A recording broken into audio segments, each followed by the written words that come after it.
આના ઘરે ટાટિયા નથી ટકતા લાગતા, પાછો નીકળો ક્યાંક બહાર.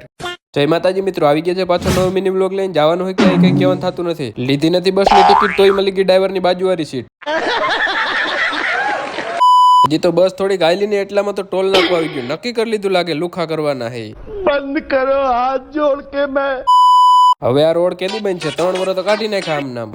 માન કરીને બસ રાજકોટ પૂગી. રાજકોટ થી ડ્રાઈવર બદલી ગયો ને ઇટ્સ ટાઈમ ટુ સુઈ જવાના. બીજા દિવસે હવારે પૂગી ગયા આલિશાન બસ સ્ટેન્ડ માં. બસ સ્ટેન્ડ નું નામ ખબર હોય તો કેજો જરા. ફ્રેશ થઈને ચા ઠપકા લીધી. નાસ્તો તો ભાગમાં હતો નહીં. લે પડીકા ને ચોકલેટ તો જેલમાં પૂરી દીધા લાગે. જવાનું હતું ક્યાં એ તો ખબર નથી એટલે નિરાયતે બાકડે બેઠા હતા. 9 વાગે આજુબાજુ ફોન આવ્યો ને 2 રિક્ષામાં નીકળી ગયા ઓફિસ બાજુ. ઓફિસે પૂછ્યા તો ઓફિસ તો હતી બંધ ને આવતા હતા બરાબર ના બગા. અને ફાઇનલી 10 વાગે ઓફિસ ખુલી ગયું. પછી તો સુદલોન ની ઓફિસમાં આપણું જોઈનિંગ નો કાર્યક્રમ ચાલુ થઈ ગયો. બપોરે 1 વાગે ટિફિન આવી ગયું. કોઈને પૂછ્યા વગર ખાઈ લીધું. જોઈનિંગ ની પ્રોસેસ પૂરી થઈને સલમાન ખાન ની રિક્ષામાં બેસી નીકળી ગયા બસ સ્ટેન્ડ બાજુ પાછા.